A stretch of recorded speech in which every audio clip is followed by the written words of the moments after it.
আরে আরে, ওইদিকে নয়, আফটার এবং বিফোর এর ব্যবহার শিখতে হলে এইদিকে দেখো। দেখো বিফোর এবং আফটার এর ব্যবহার কিভাবে শিখতে হয়। এখানে বলা আছে কি use of before after in past perfect tense. কি লেখা আছে? Use of before after in past perfect tense. এর বাংলা অর্থ কি জানো? পাস্ট পারফেক্ট টেন্স এ বিফোর আফটার এর ব্যবহার।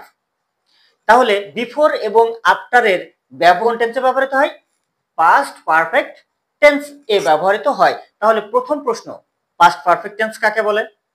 পাস্ট পারফেক্ট টেন্স হলো অতীতকালে দুটি কাজের মধ্যে যে কাজটি আগে সংঘটিত হয় সেটা হলো পাস্ট পারফেক্ট টেন্স। তাহলে কয়টা কাজের কথা বলেছি? দুইটা কাজ, নাম্বার 1, নাম্বার 2।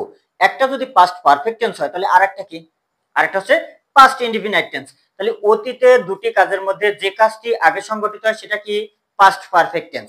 তাহলে দেখো পাস্ট পারফেক্ট টেন্সের গঠন বা স্ট্রাকচার, স্ট্রাকচার হচ্ছে ইংলিশ শব্দ, বাংলা শব্দ হচ্ছে গঠন। তাহলে গঠন কি? নাম্বার 1 সাবজেক্ট, কি আছে? সাবজেক্ট। তারপরে দেখো হ্যাড, কি আছে? Subject plus had plus verb 3। তাহলে এই যে ভার্ব 3 অর্থ হচ্ছে পাস্ট ভার্ব এর past participle form plus plus extension. তারপরে কি আছে? Plus extension. মূলত পাস্ট পারফেক্ট টেন্সের গঠন হচ্ছে হ্যাড প্লাস ভার্ব 3, অর্থাৎ ভার্বের পাস্ট পার্টিসিপল ফর্ম। এটাই হলো পাস্ট পারফেক্ট টেন্সের মেইন গঠন। এখন কথা হচ্ছে যখনই সেন্টেন্সের ভিতরে বিফোর এবং আফটার ব্যবহার হয় তখন কিন্তু আরো দুটি গঠন হয়। বিফোর, বিফোর মানে কি? বিফোর মানে হলো আগে অথবা পূর্বে, আগে অথবা পূর্বে। যদি বিফোর মানে আগে বা পূর্বে হয় তাহলে এর পূর্বে হবে পাস্ট পারফেক্ট টেন্স। বিফোরের পূর্বে কি ব্যবহৃত হবে? Past perfect tense. চলো গঠন 2 দেখি। দেখো গঠন 2, এখানে গঠন নাম্বার 2 তে দেখো কি ব্যবহার আছে? এই যে বিফোর ব্যবহার আছে। কি ব্যবহার আছে? বিফোর। তাহলে আমি বলছিলাম কি বিফোরের পূর্বে পাস্ট পারফেক্ট টেন্স হয়। তাহলে বিফোরের পূর্বে দেখো তো এখানে কি আছে? Subject, had, verb 3, extension. Subject, had, verb 3, extension. এটা পুরোপুরি দেওয়া আছে। তাহলে বিফোরের পূর্বে পাস্ট পারফেক্ট টেন্স আছে। তাহলে পরে আরেকটা টেন্স থাকে, সেটা কি যেন বলছিলাম? Past indefinite tense. Past indefinite টেন্সের গঠন কি?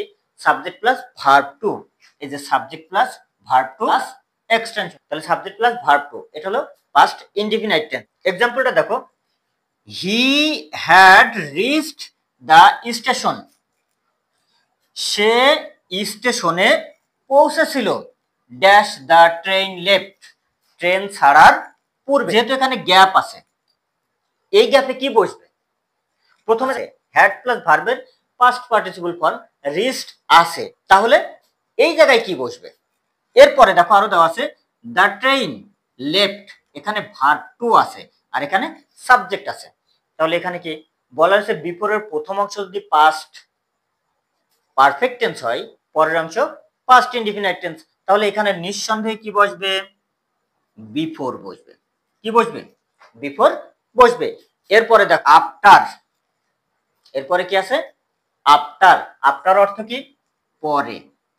আফটার অর্থ হলো পরে। যদি পরে হয় তাহলে পরেরটা কোন টেন্স হবে? এই পরেরটা হবে পাস্ট পারফেক্ট টেন্স। তাহলে বাকি আরেকটা টেন্স, সেটা কি? সেটা হলো পাস্ট ইনডিফিনাইট টেন্স।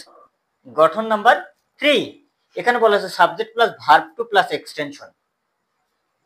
কি আছে? Subject plus verb 2 plus extension. তাহলে এই সেন্টেন্সে ছিল কি? বিফোরের পরে ছিল subject plus verb 2 plus extension, আর এখন আফটারের পূর্বেই আছে subject plus verb 2 plus extension. তাহলে আফটারের পরে কোন টেন্স হবে?